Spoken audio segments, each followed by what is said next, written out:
Today we're expected to have an interaction with Plaatjie University on governance, administration, teaching and learning and related matters. So we'll get a briefing from the university management, which they will be led by the chair of council. And then we'll then have a presentation from labor unions of the university.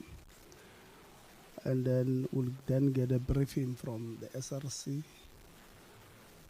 and then the institutional forum on the state of affairs of the university from their perspective. And then from there we'll have discussions.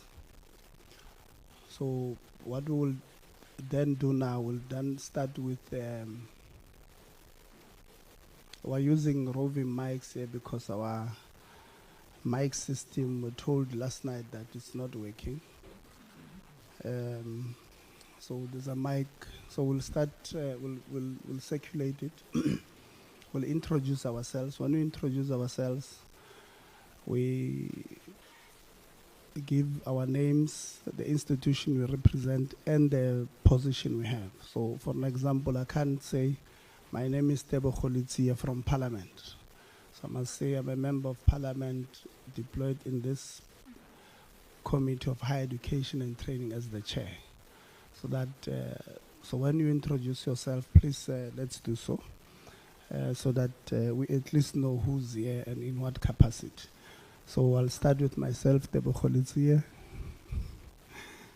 member of Parliament, member of the Portfolio Committee on Higher Education, and I'm the chair. So I'll give Anele from there. We'll start with you. Yeah, I'll give you, and then Dr. Carolson, you start there. Thank you, Chair. Good morning, everyone. My name is Anele Kabingis. I'm the Committee Secretary. Good morning, everybody. My name is Randall Carolson. I'm the chairperson of Plaatjie University. Good morning, everyone. I'm Deborah Meyer. I am DVC Research, Innovation and Postgraduate Studies, and also here today is Acting Vice Chancellor and Principal. Good morning, everyone. My name is Paul Green. I'm the Deputy Vice Chancellor, Teaching and Learning at Plaatjie University. Thank you. Good morning, Honourable Chairperson Letzi and Honourable members of this committee. My name is Jody Cedras. I'm the University Registrar. Thank you. At Plaatjie University. Good morning all from my side as well. My name is Anneline Marais and I am the Chief Financial Officer at Plaatjie University. Good morning, everybody. My name is David Kangue. I'm the COO of Plaatjie University. Thank you.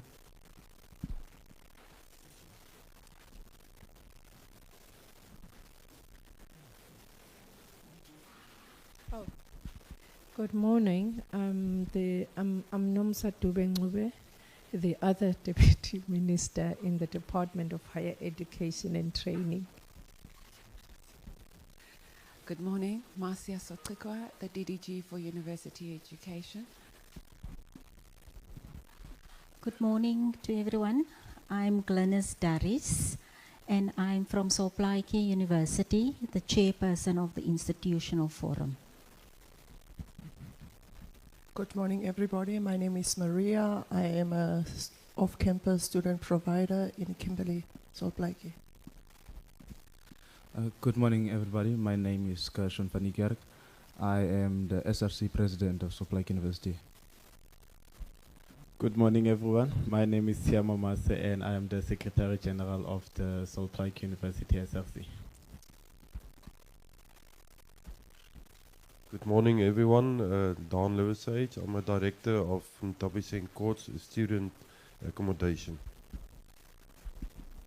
Greetings to you, Chair, and your committee.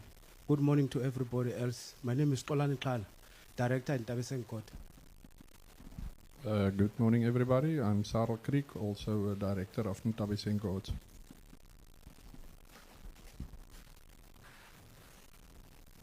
Good morning, everybody.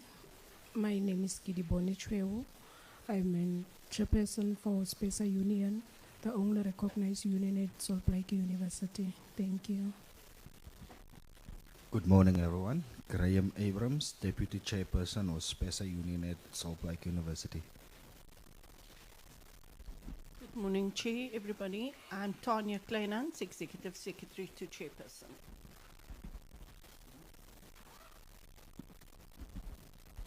Good morning, Chair, and to everyone. My name is Sinovuyo Chomela. I'm from Broadcasting here in Parliament. Morning, everyone. I'm Prudence Kloete from Broadcasting Parliament.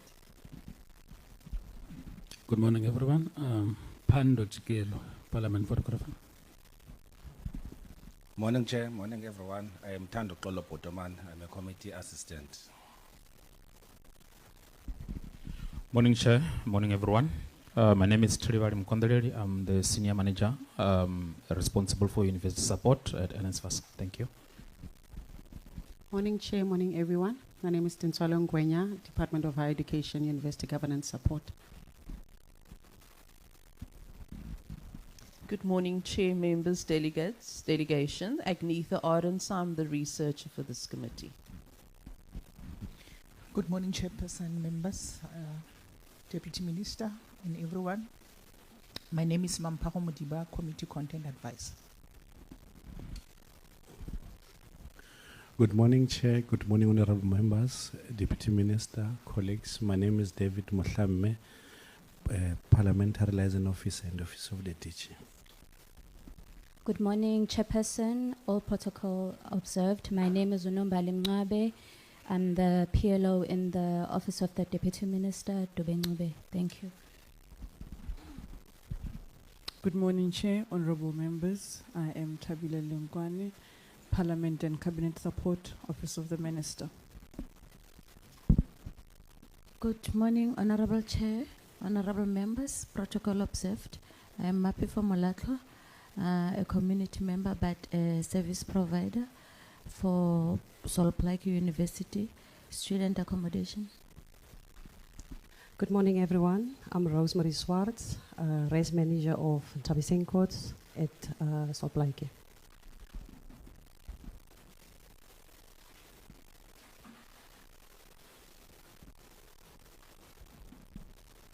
Good morning, colleagues. I'm Dalmain Christians, a member of the Portfolio Committee.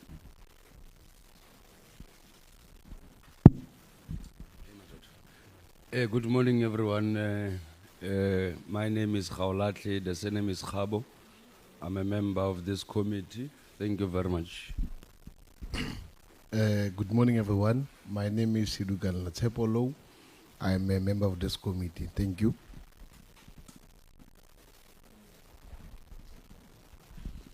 Good morning, Chair. Good morning, colleagues. Good morning, everyone. My name is Sihle Ngubane. I'm the member of this portfolio committee. Ke a leboha modulasetulo. Ko hlomphe. Ke hlomphe baetapele ba university, ko hlomphe Dube Ngcobe and everybody in the room. My name, and my colleagues. Lebitso la ka Limpopo is happening. Lebitso la ka ke Karabo Lerato Gagao, ke setho sa committee na. Thank you very much, colleagues. So, like I said, today we are meeting to have a discussion on governance, administration, teaching and learning with the Sfago Makhat, with the Salt Lake University. It means, yeah. So, before we do so, we will give to the ministry, the department, council, management, and then we'll go to labor unions, then we'll go to SRC, then institutional forum in that order. But before we get there, members, you've been with that.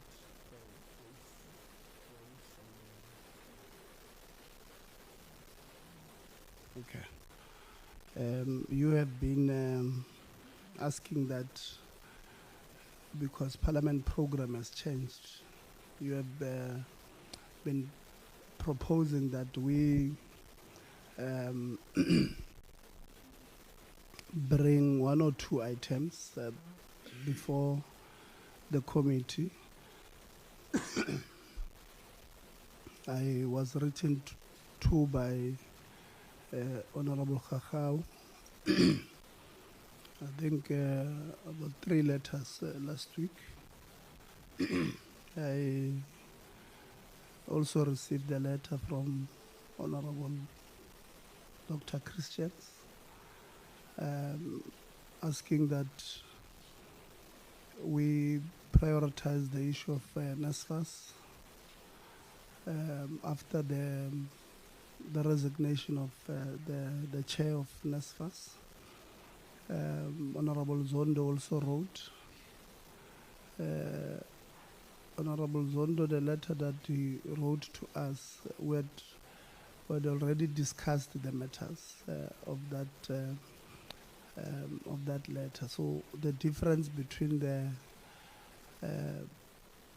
what Honorable Ngubane, you guys were raising with what Honorable Zondo was raising is that on the 19th of September, the issues that he wanted us to deal with, which is the appointment of the administrators, we have already dealt with. We did have a meeting to discuss those issues. What you guys are now raising is different. So I'm going to give each one of you 3 minutes just to state your case of what is it that you want. I must inform you that we have written to the ministry and the department after our meeting of the 19th of September, indicating to them that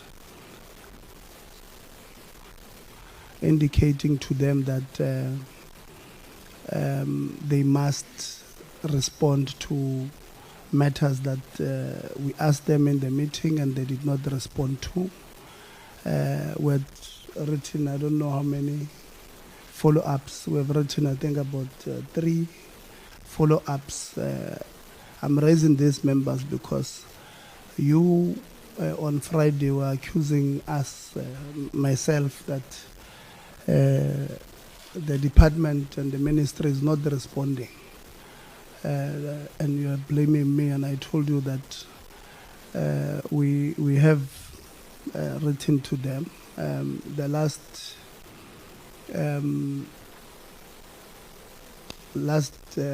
day would have been on Friday last week, because we had written to them that other Friday. They did not respond.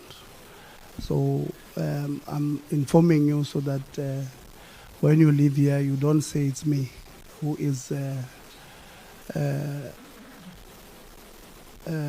protecting the department and the ministry for not responding to the issues that you have raised. I know, Honorable Ngubane, you also said you had written to the ministry and the department and they've not responded.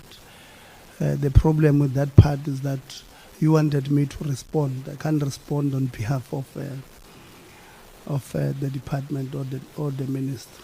So like I said, I'm going to give so that at least what you want is captured correctly. So I'm going to give each one of you 3 minutes.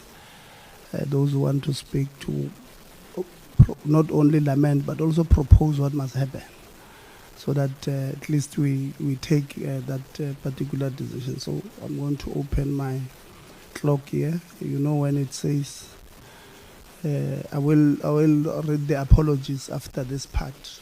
We do have a number of them. So, Honorable Ngubane, I'll start with you.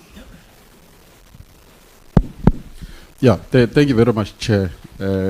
Our main concern, Chair, on our conversation is just to keep writing letters and they keep going in the hole, and there is no response in the department. So that's our major concerns, and issues keeps coming up, and there are issues happening at NSFAS, at CETAs as well. and we write letters and expect a response. And there is an issue that is outstanding of NSA chairperson as well, that is outstanding for about a month, where we wrote letters. Our major concern is when we write letters and expect department to respond on issues that we've raised, which are issues of concern that we receive from the public. And there is no response on it. And that, Chair, is a challenge to us. In each and every occurrence or challenges that are happening in these institutions, in the department specific, immediately when we write to it, we need an immediate response from the department as well. No matter whether, Chair, sometimes when we CC you on the letters, it doesn't mean that we want your response. We want to see what we are doing, and we are conversing. There is this challenge, and it needs to be directly resolved by the minister himself. So our concern is that, and we really need the minister to take us serious, so that we don't want to start these things of moving to the next step, moving to the speaker, to the chair of chairs, court. We're not there. We just want the minister to account on the work that is entitled, he is given with by the public. Thank you, Chair. Thank you. Honorable Kakao. Thank you, Chairperson. Chair, let me first say, I think we've reached a point where we can safely say there's a communication breakdown between our committee and the ministry, and by extension, the department, with specific reference to the Director General. Because as the accounting authority, he is the person that is supposed to be able to, when we request any and every document of the department, to receive it from him. It is not a secret to this committee nor the Republic of South Africa that he has effectively classified as persona non grata in his life and in his job, because he doesn't come to our meetings. He forever has reasons to not be here. So vele vele haribon hare ridipoko here. So my proposal moving forward is, because we can't have members of parliament constantly writing letters to the minister and the department and being ignored. I move proposal 1 that you, on behalf of our committee, submit to the leader of government business, that being the deputy president of this country. There must be a whipping in action in that regard. We will not have our work stifled by people. So we must do that as a matter of urgency. Please, can you I ask that you do that today. Number 2, with regards to the change in the programs, there are. So you write to the leader of government business to register the effective ignoring of the committee and individual members, and that you request that the leader of government business invokes his whipping onto the minister for submission before Parliament. That's 1. Number 2, as far as the Parliamentary Committee is concerned, calendar is concerned, and we only have one opportunity, which is next week, to be able to sit down with the minister to engage on all CETA matters. So I understand that you've said that you've written to Frolic to request that happens, but I'm requesting, and I think members would share the sentiment. It doesn't matter at what time the meeting starts and at what time the meeting ends. This committee has been able to adjourn meetings at 2 a.m. It's our job. It's fine. I'm happy to do that. But effectively, the minister must appear together with the National Skills Authority and the full composition of the departmental staff that is responsible for CETAs, its coordination and all, so that we can ventilate on these issues. And in their appearance, as part of the submissions that must form their presentations, is any and all legal opinions received together with their the submissions thereof on the appointment processes of CETA accounting authorities and CEOs.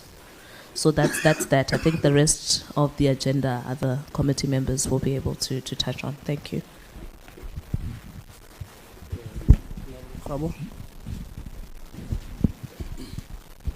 You'll come after Dr. Christians.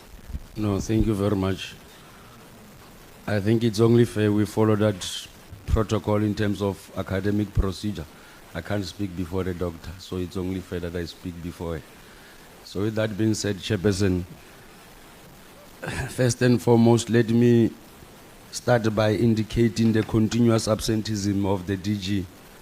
That has made our work very difficult as a committee that must play oversight on the work of the department, most importantly, hold them accountable for their decisions and actions. And it becomes very difficult when the DG decides to no longer attend such meetings where he can be held accountable.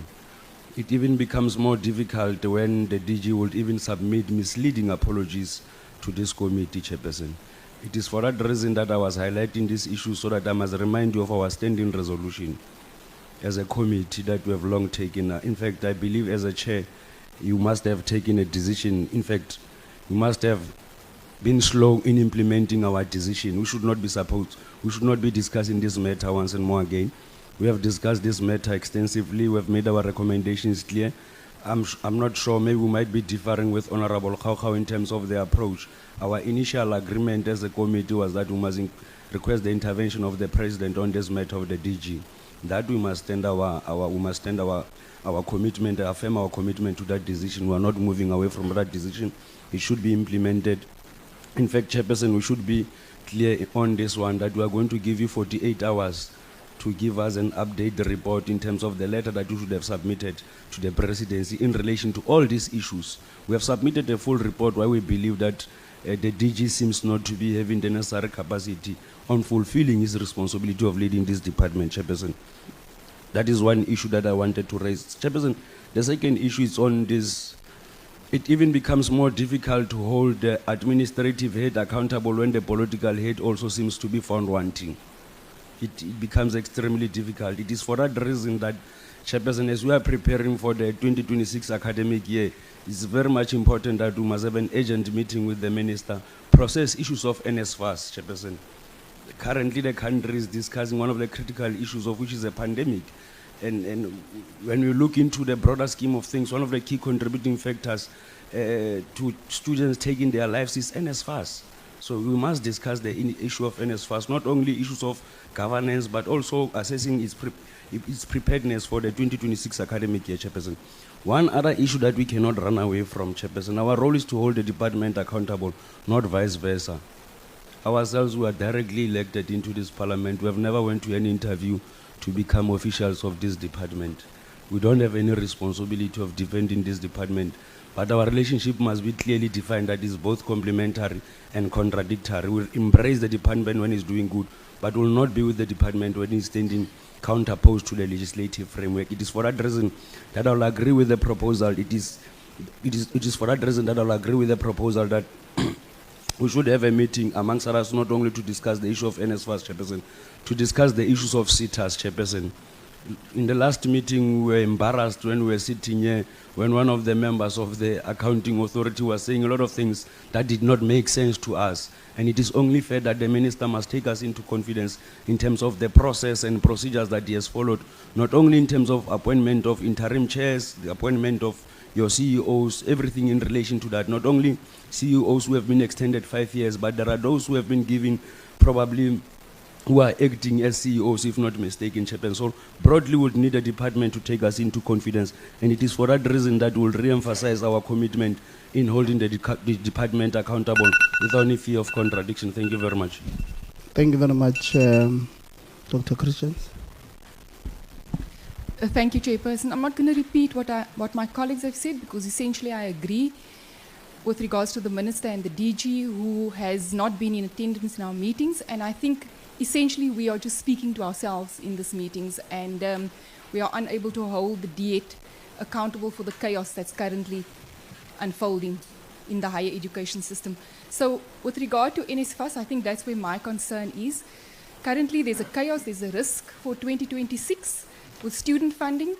There are allegations of corruption and misconduct within NSFAS that must be investigated. The Minister has said that he has spoken to Dr. Karen Sander, he has spoken to the NSFAS board, he has spoken to the CEO, Wasim Karim, and yet we haven't heard back from the minister as to what came out of those meetings. So we all know that Dr. Sander has resigned, and she cited things like toxic workplace, bullying, etc. We still don't know what came out of his meeting with Dr. Sander.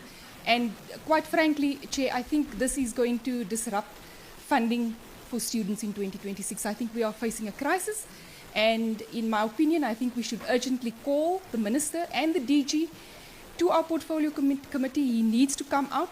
He needs to take us into his confidence. He needs to tell us what happened with his discussions with Dr. Sander, the board, what legal advice he obtained. He said he had obtained legal advice. In the interim, he has appointed an acting chairperson of the board, which in all respects is also a quite a clandestine operation, for the lack of a better word. So really, the minister needs to come and tell us how he's going to stabilize leadership in NSFAS. And I think that must happen, Chair, before next week Wednesday's meeting. I don't think we can wait for next week Wednesday, simply because there are other entities coming to report as well. And we might not have enough time to engage with both the CEO, the acting CEO of NSFAS, the minister, and I also suggest that we direct a letter to Dr. Stander to invite her to come and report about the board as well. Thank you, Chair. Thank you, Honorable Low. Thank you very much, Chair. I would also not want to repeat. Cardinal to what is raised by members is quite important. And I want to take you back, Chair, on the last committee meeting when we could have reminded you that the clear indication for resolution was saying that due to all of these conundrum and all of the mishaps of the department, where there are failures of internal controls, entities are not adhering to the standards as prescribed by the law and the act. We've got no choice but to echo the same sentiments that Honorable Kabo is saying, to say we must write to the President immediately about the Director General. And we are empowered as the Parliament to also get to submit and investigate key issues that we think are not going to assist this particular way. And I'm not quite also content and happy on the behavior whereby we don't get replies from the department. We've been writing, there are no replies, and it's a concern because we write based on the fact that constituencies must be in the position to get feedback, and there should be effectiveness in terms of how we're going to run government. So one is quite concerned and content, and I'm quite concerned also about the consistent apologies that seeks to undermine the committee that seeks to play oversight on the entities of South Africa, where students every day they are suffering, students are being raped, students are losing their allowances, students are not able to access their own results. In 2025, where we would have said that we are building a better life for all, for them to build the country and for them to build the economy. So I think we are not going to mince our words. The DG must be taken straight to the President, to the letter written to him. The minister must arrive here and come and account, because there are issues that we want to clarify also, that we need clarity from. The people who lied on Parliament, who could have been appointed by the minister, who administrators, who lied to us. The minister must come and account on such issues so that we are able to deliberate and move forward, so that we are able to not waste our time when our entities are here, or institutions who must also deliberate on use of the department that is incompetent, that is failing to adhere to its principles. So I am of the view that 48 hours, the letter must arrive to the President, the minister must arrive the sooner the better to this committee to come and account, and then the committee must proceed, and so we are able to track our resolutions in terms of impact and implementation on the outcome that we could have done. Thanks, Chair. No, thank you very much, Honorable Sols. Do you want to add anything? Fune Mike. I agree with my colleagues, Chair. Thank you. Thank you. No, thank you very much. So this is what you are asking that we do. That next week, it being a committee week, because Parliament program changed, we find a day outside of our scheduled days, which is Wednesday. As on Friday, we also have a joint committee with a committee on women, children, persons with disabilities, and we have with basic education. That is what it was a commissioned program by the Speaker of the National Assembly for us to have that that committee meeting. So in essence, you are then saying that between Tuesday, Wednesday, and Friday, and Thursday, we must apply to the chair of chairs to have a meeting where we will have NSFAS governance issues being discussed, the stabilization thereof, and whether NSFAS will be ready to administer funding for 2026. We are also saying in the same meeting we must have the ministers to explain everything concerning the sitters, including the board appointments and the CEO's appointment, whether on temporary basis or on a fixed term contract basis of 5 years. So that must be part of an agenda that must form part of those meetings, right? And we must write to the leader of government business, indicating to the leader of government business that the minister has not been responding to us on a number of issues, and therefore we want him to intervene on those things.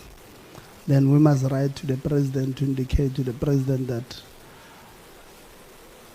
the DG does. In fact, the last time the DG attended our meeting was on the 19th of September. So he has not attended. Next week, it will have been a full 2 months of him not attending. And this is outside of the number of times would have written to them, and they've not responded in the and then you are also saying that before the minister comes, he must give us all the legal opinions and related documents on the appointments of of the CEOs. And then we must also make sure that the NSA and that the coordination responsible for sitters, everybody responsible there, including legal, should be present in the meeting so that we don't have. And then you are giving me 48 hours to report to you whether I've written. To write the letter is not. I can write the letter now. I can write the letter now because it is what the committee now is talking about. There's a. Yeah, I think those are the issues that you guys would have raised on this issue. Have I captured all your issues correctly? On these issues. No, it doesn't work. Can we borrow the mic? Yeah, 1 minute. Thank you, J.A. You have, there's a thought I had left behind which you sparked, which is the 21st of November. It is known that there is going to be nationwide demonstration on the subject of the meeting we're supposed to be having. It makes no sense for Parliament to be locked in rooms having discussions about something that the nation is protesting outside about. So perhaps there must be a consideration with the Speaker if that date still works, or the venue of that meeting, if we want to have an open conversation with the Republic as all those 3 committees on that day, or we go still to gather information or public participation and then regroup on another date. I just don't want us to be at risk of being accused of being elitists who don't have understanding of the ground. We can't have women protesting outside and then without them. Okay, so So just to put it in context, give Honorable Khabo there. Just to put it in context, on Friday we're supposed to have a conversation on GBV that is happening in our institutions, basic education, and then we're having to have a conversation with the Women, Children and Persons with Disabilities Committee. So, but there's a nationwide march in Pretoria, I think, on the 21st, on the same day, about the GBV issue. So she's suggesting that we rather have the committee joining the march and not having a meeting. So that's the suggestion she's making. Or we have a meeting in a different place, or we go there, listen to the issues, then come back and have a conversation amongst ourselves. So in just 1 minute, Honorable Khabo. No, thank you very much, Chairperson. Let's apply. We agree with the contents of the resolution as we have captured them. Let's apply to the chair of chairs. But of course, we'll give that indication of what Honorable Kakao has made mention of. But the reality of the matter is that we don't decide on when must we have that meeting based on the availability. But those issues must be taken into consideration. I'd plead with you that want to interact with Sol Plaatjie. Thank you very much. Okay. Anyone who wants to have a bite? Okay. No, it's fine. We will then do as you had instructed. At this point, welcome Sol Plaatjie. I'm sorry, we had a clearinghouse mechanism. The Deputy President was answering questions in Parliament yesterday and says now we've got GNU clearinghouse mechanism. So this was this was our own clearinghouse mechanism. Welcome. On apologies, the Minister is attending Cabinet. Deputy Minister Gondwe at prior family responsibilities. The DG sent us an apology this morning. And the apology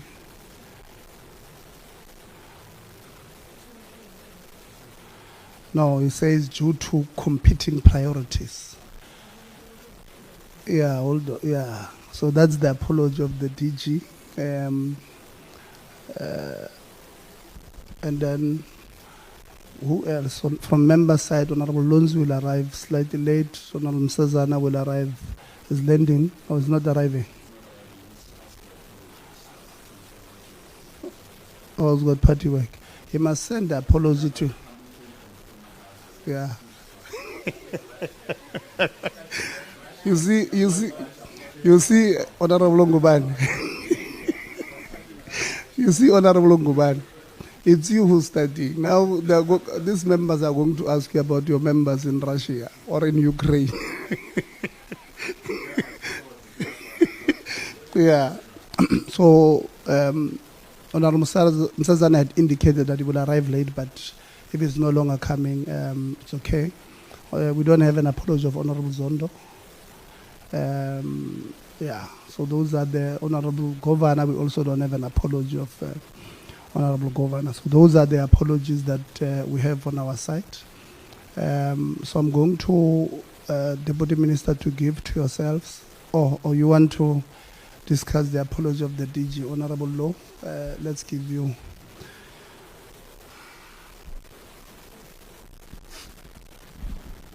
No, thank you very much, Chair. I want us to put it in record that we are not accepting the DG's apology or the contempt it has, because it's undermining and it seeks not to speak on good governance, because what the problems he have on he is confronted with, he was supposed to have known that it's better that he arrives here. Because in 3 to 4 occasions, we've been having issues of information or failure not to get adequate responses based on the fact that he has sent that information in his office, he's dealing with it alone, and then it does not come to committee. So we're rejecting it, we're not going to accept it. He was supposed to have been here. Thanks. Well, thank you very much. The rejection is noted of the apology of the Director General. We will write to the President today.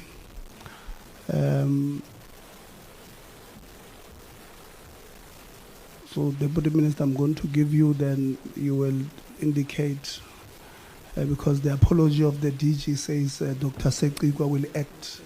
So maybe you will give to her to act, and then they will give to the Chair of Council, then the University. Just want to indicate we're going to have interactions after your presentations. These members, when they ask you questions, between 95 and 97% of the time, they know the answers to what they're asking you. So your presentation, they probably have 3 different versions of your presentation. So when you present something as close as possible to the truth, because they come from constituencies, they interact with the people in the communities, and some of them, they may work at your institution or be students at your institution. So they do have the information. So I'm trying to say to yourselves, let's be as honest as possible, because we don't want your presentation after you've presented and they ask you questions and we try now to be technical in responding or economical with the truth. So I'm trying to prepare you that they go to same churches with the people in your communities. Some of them, you see, they are young. At least in this committee, I've got 2 members who come from Kimberley. So you must know that they would know issues that are happening around that institution. And so let's be truthful. And then we're going to engage. We're going to give you Deputy Minister. Thank you, Honorable Chairperson and Honorable Members, and the delegation from Plaatjie and all other colleagues. Good morning once more. And Chair, we have indicated that the Minister is at Cabinet. As you would know that today the Minister of Finance will be tabling the midterm. And Dr. Gondo is also having other prior arrangements. But Chair, thank you very much for allowing the department to accompany, to be here with the Plaatjie University. An opportunity to brief the committee on the state of governance, administration, and other matters at the Plaatjie University. It is worth noting, Chairperson and honorable members, that Plaatjie is one of those 2 universities established in the post-apartheid South Africa. And it is also first to be established in the Northern Province. And I must indicate that the institution's presence in the Northern Cape Province has increased significantly. The kind of stress that communities has had to face with having to travel to other provinces because they did not have the institutions within their province. When the university opened its doors, it could accommodate only a modest initial 135 students. And recently it celebrated its 10th anniversary, with enrollment having increased 20.6% in 2023, and with over 4,400 students registered at the university. As one of those universities, we trust that the university will continue to attend to the desperate pleas for access to higher education by our students and communities within that province. The university also obviously needs to adhere to the community-focused teacher education, ICT, as well as the areas of greatest need to our curriculum in our country. It has also been cognizance of the fact that the critical skills need to be incorporated into its curricula, embedded in the global warming, climate change, and other areas. As you would know that that is one of the provinces that is undermined by water scarcity. So we are glad that the university is doing something about that in terms of its R&D. The department noted that the university has revised and reformed its constitution to tackle the student challenges and foster a more inclusive campus culture. Despite the university's commendable performance, there's still a lot, Chairperson and honorable members, that still need to be done. It is inevitable, honorable members, for a growing institution not to encounter any challenges. However, we trust that the leadership of the institution has got to be able to also share with the department some of these so that we could all work together in support of the university as a community institution. Chairperson, it is also important to report that all the ministerial appointees had been done, and the department unit has recently released a draft reporting regulations, which is out for discussions and comments. And we are hoping, Chairperson, that that piece of regulation will assist us, because we do have a problem, as you will all know, with the universities not fully complying with the reporting requirements. I'm not talking about Plaatjie, I'm talking about the sector general.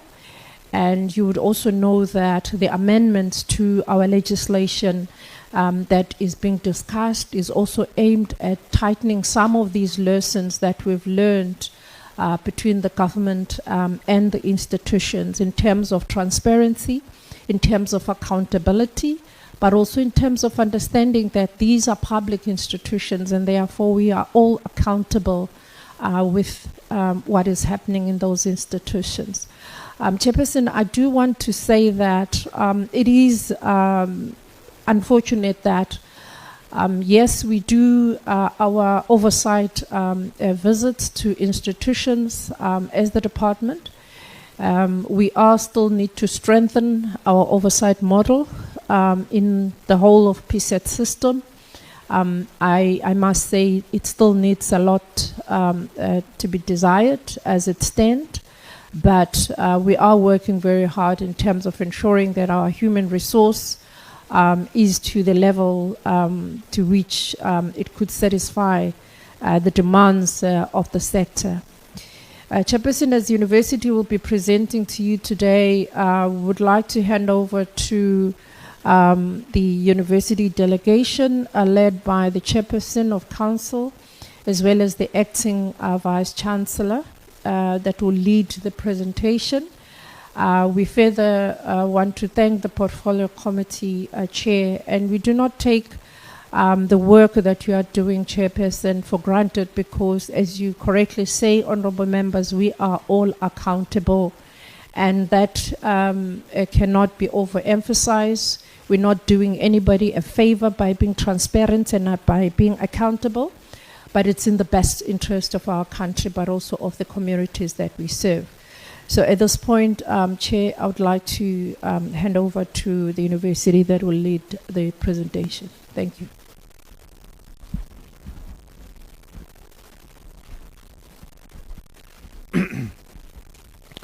Good morning, Chairperson and honorable members of the Portfolio Committee, the Deputy Minister, Dr. Nomusia Dube-Ncube, officials from the Department of Higher Education and the SRC of Plaatjie, Union Leadership and Institutional Forum, acting Vice-Chancellor and Vice-Chancellor Designate Professor Deborah Meyer, and the Executive Management Team of Plaatjie University. The current Vice-Chancellor, Professor Andrew Crouch, is convalescing at home following major surgery, and we hereby tender his apology for not attending. Professor Meyer will introduce the team in an overview. When one must describe Soplaik in 5 minutes, key issues jump to mind. First issue is that of governance. The university institution boasts an unblemished record of unqualified audit since its inception a decade ago. And to cite the CHE, the university has a strong basis to build on and to become one of the leading institutions nationally and perhaps internationally over a period of time. On a recent visit in 2025, both the President of South Africa and the Minister of Higher Education commended Soplaik on the stability achieved and its commitment to good governance. Council members are drawn from a diversity of professions. They have shown utter commitment to the institution as shown by the strong attendance rate in 2025, which is 82%, and the effective and robust participation in discussions within Council. The second issue that jumps to mind is the appropriateness and the positioning of Soplaik to provide future fit and future relevant programs. There had been an unprecedented and exponential growth of technology and artificial intelligence capabilities, challenging current work practices. The World Economic Forum estimates that an average 40% of existing skills sets will be transformed or become outdated between 2025 and 2030.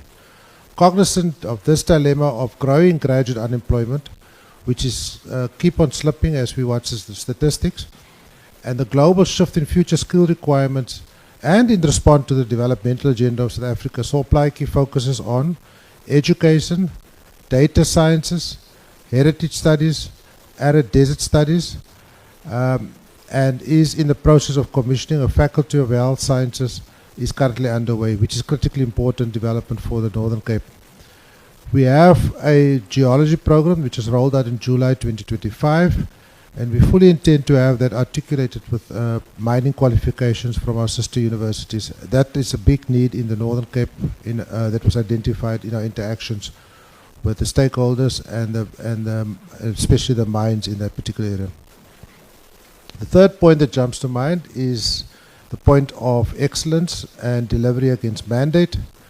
The acting Vice-Chancellor and the team will elaborate more on the success rates of our students as measured by the throughput and retention rate. Suffice for me to state is that these metrics currently exceed that of the sector. It is worth noting that 72% of the academic staff of Soplaik hold doctorates, well above the national average of 50%. This influx of qualified and talented professionals contribute to a more diverse, dynamic and skilled economy in the Northern Cape. Through the generous infrastructure endowment from the department, SPU invested over 3 billion rand in infrastructure development in Kimberley over the past 10 years. Beyond the construction of 29 new buildings and refurbishment of an additional 10, our latest donation of the iconic De Beers building will now house a large part of the administration. Currently, we're managing a property portfolio of about 40 buildings. This was delivered on time and within budget over the past decade. The university's presence catalyzed new business activity in the city, such as student housing and transportation and retail stores. This speaks to the growing confidence of the stakeholders in the Northern Cape about the relevance and future contribution of Soplaik. The fourth point that jumps to mind is financial sustainability. Soplaik aims to become operationally sustainable by 2030, when the special grant for new universities comes to an end. This we aim to achieve through our research output and our graduation rates, both of which are in the ascendancy. Soplaik developed an advancement strategy to integrate with the research and development programs of companies operating especially in the Northern Cape and align its offerings with the specific skills requirement of the development agenda of the regional government. And we've had a number of talks with the Premier and his officials in the Northern Cape to see how better we can align with the expectations. The fifth point that jumps to mind is that the Soplaik is positioning itself as an anchor institution in the Northern Cape. The concept of an anchor institute integrates universities with their communities in attaining social and economic transformation of its ecosystem, especially for universities in historically disadvantaged or declining communities. This is the potential of Plaatjie to make this ideal realistic is supported by international research. Robust evidence from 15,000 universities across 1,500 regions in 78 countries showed the huge positive impact on regional GDP per capita driven by university spending on human capital development. Premier Saul noted significant employment increases in agriculture, renewable energy and mining. The GDP growth of the Northern Cape advanced in the 5-year term of his provincial administration, close to 5% on an annualized basis and well above the rather pedestrian national growth of below 1%. In 2020, the total economic impact of SPU, Plaatjie University, based on net purchases by business salaries and spending is estimated to be between 560 million and 800 million. This result shows that the annual total economic impact of SPU is between 27 and 38% of the monthly district GDP. Since the university is still relatively new, supply-side contributions such as human capital, research, innovation, and technology transfer are yet fully to be quantified. Plaatjie recently had to intervene to pay accommodation service providers in the city and to actually settle the bills to avoid that students be evicted. We are in the process of reconciling these payments with NSFAS. While challenges such as this and growing rising debt amongst missing middle students and postgraduate funding persist, we remain dedicated to provide the valuable skills in supporting the infrastructure, the future well-being and success of Plaatjie. It is worth noting that 80% of Plaatjie's undergraduate students are funded by NSFAS, which is both good and also must be treated with a lot of caution. The fact that it's good is that our debtors are then to an extent contained because the money is with NSFAS, and of course we are working very hard with NSFAS to make sure that the transfers happen on time so that we don't have to dip into operational funds. The bad part is such a large reliance on NSFAS of 80%, much higher than the industry average and certainly much higher than many other universities, also means that our administration processes and all of our policies be perfectly aligned for seamless delivery. We are preparing for the start of 2026, and together, of course, NSFAS being a primary stakeholder, we are in the offices quite regularly to make sure that this happens as seamless as possible. My comments are on the overviewish side. I will ask the Vice Chancellor to go into the detail, and of course I'm quite happy to come back to any one of the points that I've raised. Thank you. Thank you very much, Vice Chancellor. We have 40 minutes to go through the presentation. Thank you, Honourable Chairperson, Honourable Members of the Portfolio Committee, Deputy Minister, all protocol observed. I will not be doing the presentation alone. I'm going to introduce my team who will then take over at specific points. We will start by providing information on teaching and learning, which will indicate the size of our institution and our continuous success in pass rates as well as retention rates. The teaching and learning overview will be provided by Professor Green. This will be followed by research and innovation, indicating our upward trajectory in that area, and I will do that part of the presentation, also highlighting what the Deputy Minister already mentioned, and that is that our research focuses on needs of the Northern Cape in particular. This will be followed by our Chief Financial Officer, who will present an overview of the finances of our institution, indicate the size of student debt. We've already heard from our chairperson that our students are largely funded by NSFAS. Our CFO will also comment on our revenue streams, provide information on our plans for financial sustainability post the new university grant. This will then be followed by our Chief Operations Officer, who will start by giving an overview on safety and security, also infrastructure, our growing portfolio of infrastructure, and then provide information on student accommodation before I will provide concluding comments. Honourable Chairperson, we are aware that we provide a very large slide deck. That was at the start of the briefing we received on what information the Portfolio Committee would need. We are aware of our time limit. We were informed yesterday of the amount of time that we have available, so we will not try and discuss every slide in detail. We will provide salient information only. So we'll start with teaching and learning. Professor Green. Honourable Chair, honourable members, good morning. I stand on the protocol that has been observed.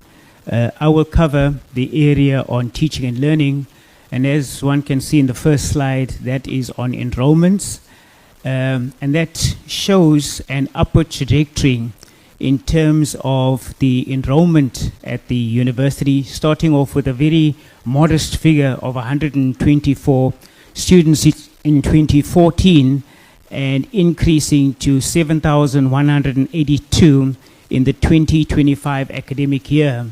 I can also indicate that the gender composition of our students is 64% female and 36% male, which is very much aligned with the sector.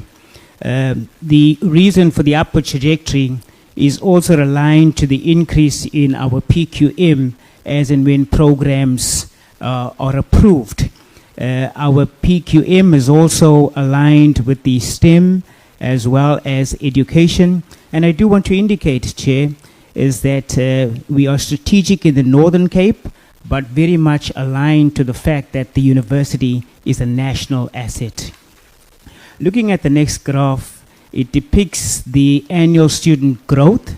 And as understandable, in the first 2015, there was a significant increase, that being the, from a zero base, and moving up to 2025, indicating an increase of 22.1%. I must indicate that very recently the Minister has approved an annual increase of 1.5%, but we are mindful that in 2030, our new university grant will expire, and as an institution, we are, have an enrollment target of close to 10,000. So we are mindful of meeting the enrollment target of 10,000, and that's largely to ensure financial sustainability.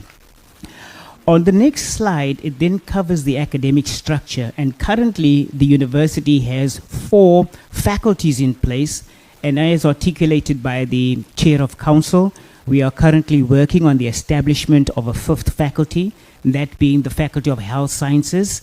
It is now in its planning phases, and we are currently working on 2 programs aligned to the Faculty of Health Sciences, those being nursing as well as physiotherapy. I must also indicate some good news that in this week, we received a letter of endorsement from the South African Nursing Council that is also aligned to the fact of the rollout of the nursing qualification at Plaatjie University. Currently on our PQM, we have a total of 42 qualifications and programs with an articulation pathway from the higher certificate all the way to the PhDs, and incidentally, we have received accreditation for our first PhD in science, and we are just awaiting the NQF registration with the idea of rollout in the 2026 academic year. So we are very excited about that, but we are also equally awaiting the accreditation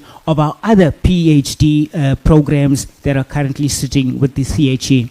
Also to mention, we've got on our PQM a total of 44 short learning programs, which we also attribute to the fact that there is a need for that of access. Moving to the next slide, and this slide covers largely the area of the teaching capability.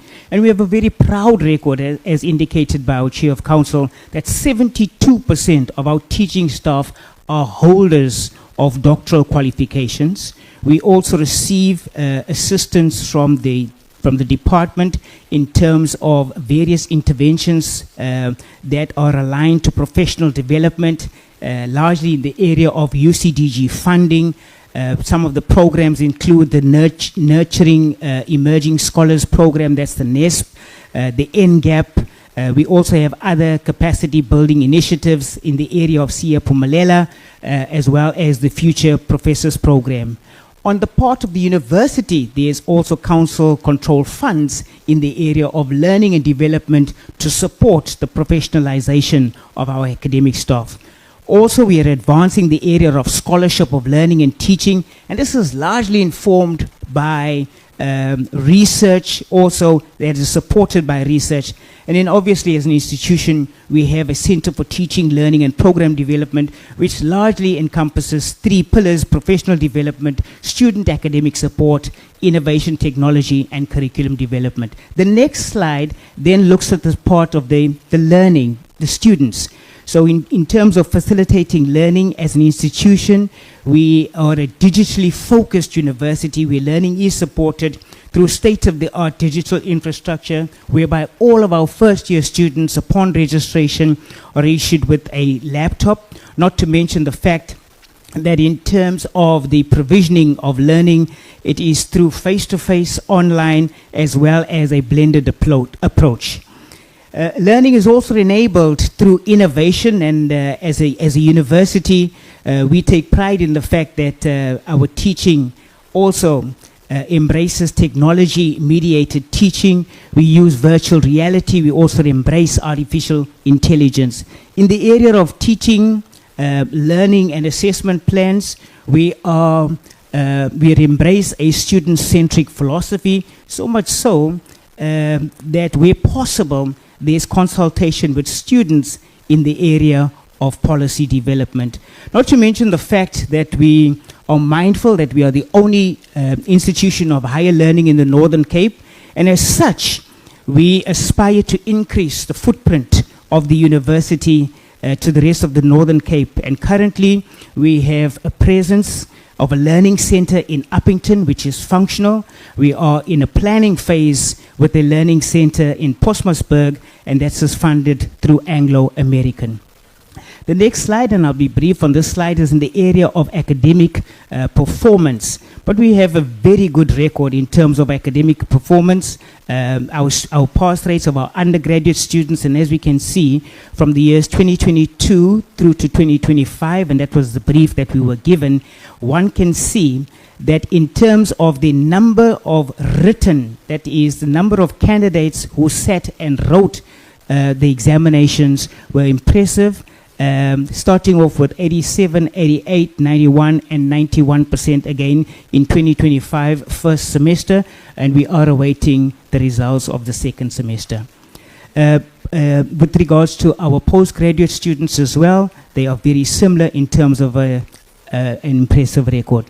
Our graduate throughput rate, which is very good, I do want to indicate that as an institution, we have the highest throughput rate for students in quintile 1, 2, and 3 within the sector.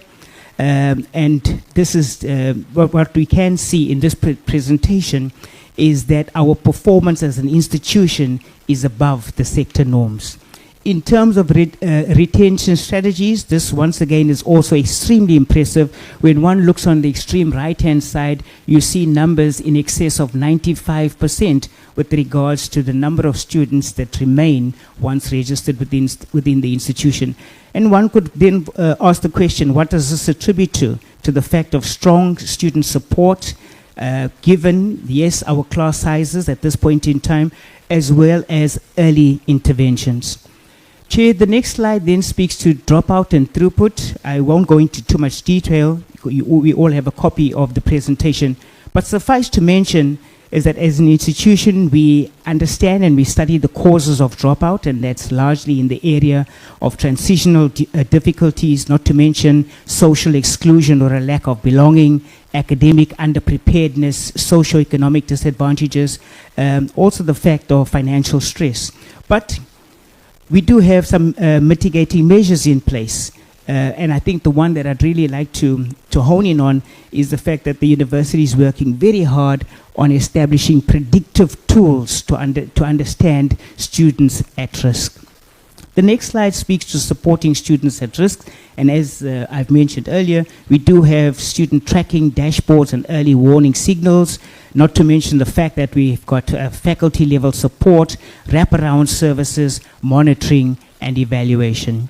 The final leg of my presentation is in the area of work integrated learning, and this is extremely important because this also speaks to the employability of our students. But as an institution, we are aligned to the CHE World Good Governance Practice.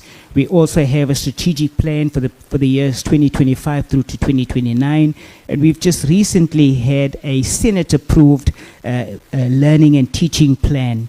With regards to programs at our university that currently have a world component, and that is in the area of retail business management, agriculture, education, and court interpreting. And in the final slide is in the area of our world partners, and those are the partners on the slide that speaks to our engagement with our students. I thank you. Thank you very much. Just very briefly on research. The next slide shows you we only established a research office in 2019. However, after that, you can see an increase in the trajectory of research output. In 2022, we had 49 publications approved by DIET.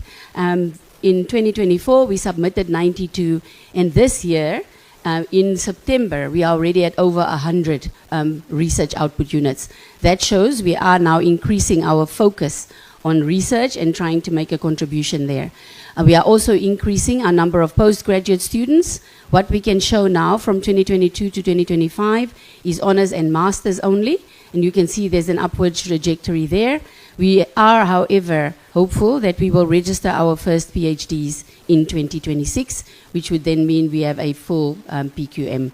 With regards to research niche areas, I'm not going to go into all the detail there, but I want to highlight that we focus on what is relevant to the Northern Cape. One of our strongest areas is data science, and that is, given the proximity of SKA, makes very good sense to us. We focus on indigenous languages, desert studies, and we have arid region water research that is very well funded by the Water Research Commission. We have received 25 million over 5 years. We only have 6 research centers at the moment, but we'll be expanding them. By the end of the year, we hope to launch a research center on renewable and sustainable energy.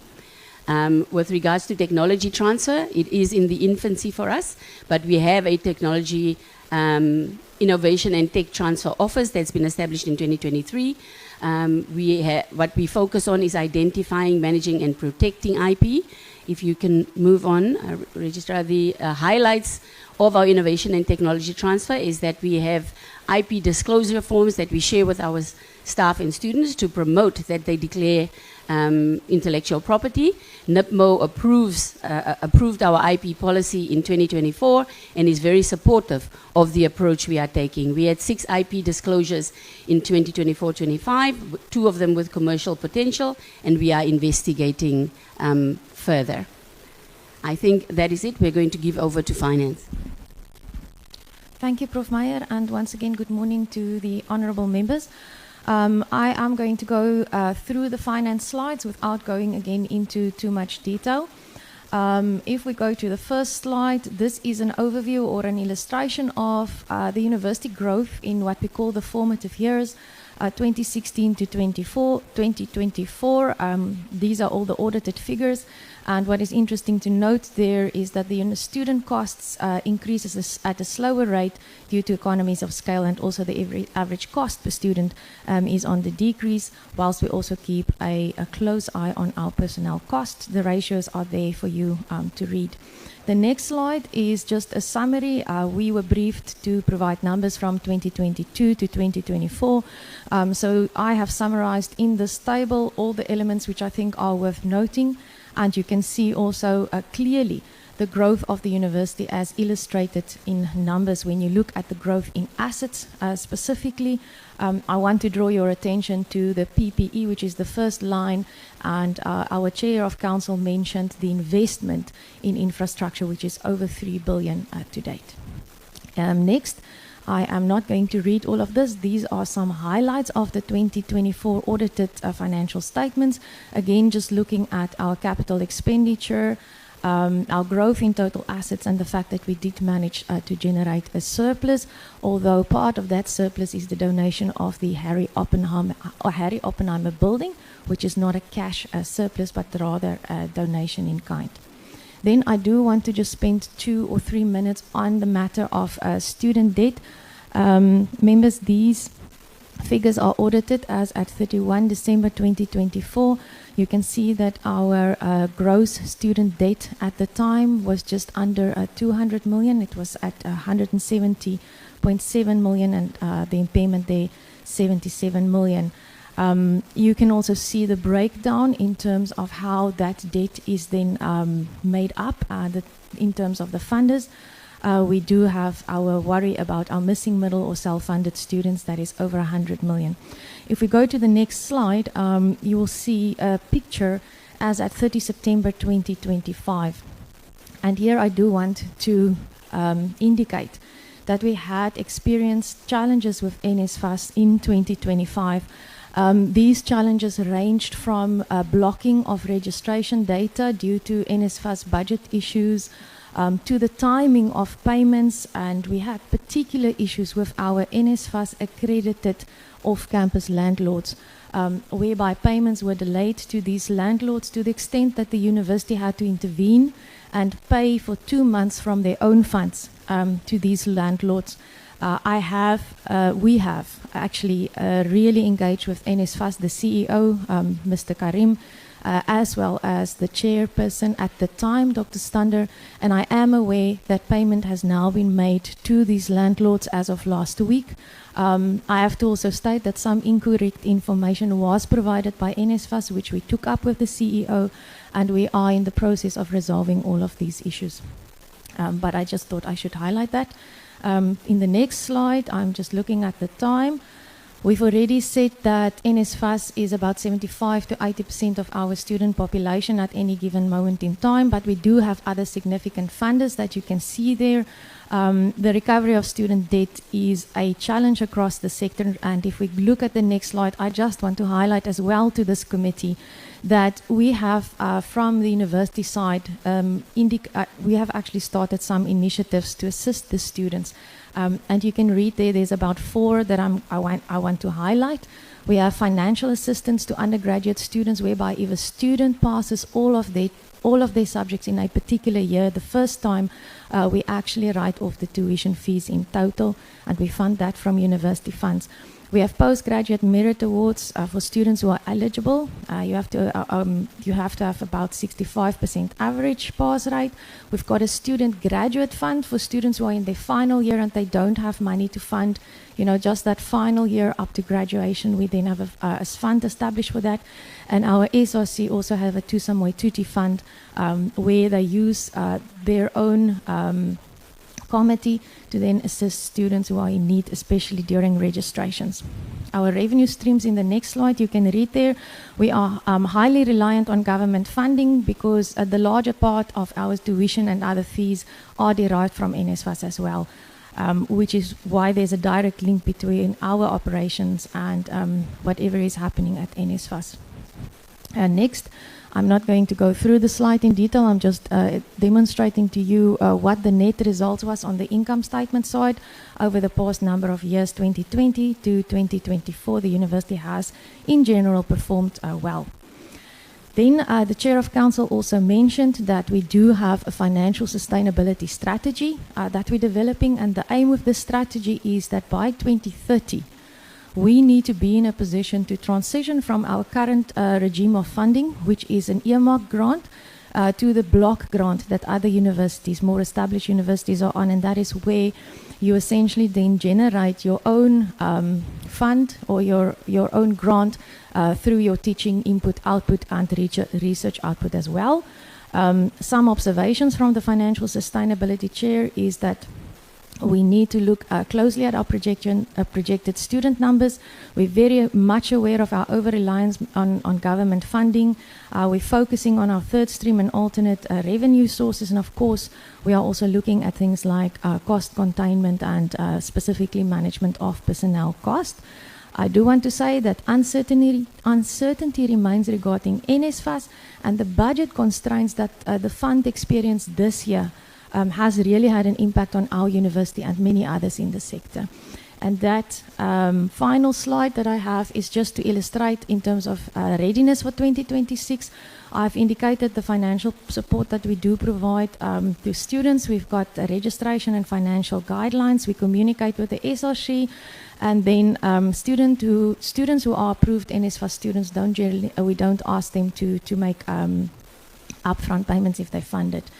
And we do have, however, outstanding debt that needs to be reduced below a certain threshold, and ours are quite lenient in comparison to the rest of the sector. Thank you, Chair. Thank you, honorable members. I will talk on security and safety. The first slide on this security and safety topic really shows that we are running a hybrid security contingent at SPU, simply because Plaatjie is not like other universities. We are an open university spread throughout the city. So we are forced to put other measures in place to protect the students, and that takes the form of an outsourcing approach to security within the city, something that should be done by the security cluster. The second box there shows the budgets for the two respective categories of security personnel. The third box really shows what we use to enable security. We've got a security plan approved by council, of a 3-year plan. We are empowered by reports and assessments from the State Security Agency, who have visited our university and gave us very good pointers on security in the city. We have overarching policies. Plaatjie has zero tolerance to ill discipline, ethical misconduct, and that's empowered by the ethics and conducts policy. So Plaatjie has got the policy on sexual harassment, gender-based violence, which we are currently reviewing to take into account the developments in the country as well. Because Plaatjie is also very much compliant with the legal framework. We are recognizing the need for technology as a university, and therefore we use technology to enable our security as well. We, as I said before, we patrol the city using, university sourced resources, and we are establishing a very close relationship with the South African Police Services to assist us. We've established the community safety forums. We're trying to get our municipality to work hand in hand with the university. We have established on-site a GBV and femicide desk. We've empowered our security personnel to be able to do statements, certifications, affidavits, as well as to assist with other matters within campus as well. We recognize the need to educate our youngsters. That's why we have what we call Majita Mondays, where we teach students about various matters that have to do with conduct. We hold annual seminars on various topics. Some of them is sexual harassment, mental health, and we work hand in hand with the Department of Justice to effect some of these initiatives. This is a picture of our crime statistics. I must say these statistics are what is reported to our control room. We share these statistics with the South African Police. We have been seeing a decline in incidences since 2022 to date, and this is all because of the initiatives that I have mentioned in the previous slide. Going to infrastructure, I've already explained that we are spread throughout the city. That complicated picture is basically showing our north campus from the top, our central campus in the middle, and our south campus in the bottom. All we have to remember there is the green boxes, they show development, and that picture is directly linked to the 3 billion rands that was shown earlier on by the CFO. If we go to the next slide, Our portfolio, property portfolio has developed like that over the past 10 years in the university. We now have a property portfolio of about 40. If we go on to construct, we'll have about 50 by the end of 2030. These are the projects that we ran between 2022 and 2025. 4 of those are shown there. We have realized a total saving in these projects of close to 100 million rands, which we think is commendable. Now, just to show, these are the pictures of the projects I just showed. If you move from left to right, top to bottom, we show the places where the projects were conceptualized, where there was nothing, to the point where they are now buildings. The top one is our residence. The bottom left, so sort of the middle left, that's the old Oppenheimer Park that we bought as a university. We now have a great hall on the park that we just completed. We held our first graduations from that. And then the last one is the agriculture building that we just finished constructing as well. These are the fields. Plaatjie has installed 1 megawatt of solar power. So we are moving towards green energy as well. All those fields are also used to harvest water during rain season and so on and so forth, given the difficulties of the area where we operate. Thank you, Chair. Just here, just want to show the split in accommodation that we have. From 2022 to 2025, the student numbers have grown, but we've only increased our residences by an extra 204 beds. The rest of the students, they stay off campus, and as you can see the split there, 4806, they stay in SPU accredited residences, and 975, they stay in the NSFAS accredited residences. Thank you.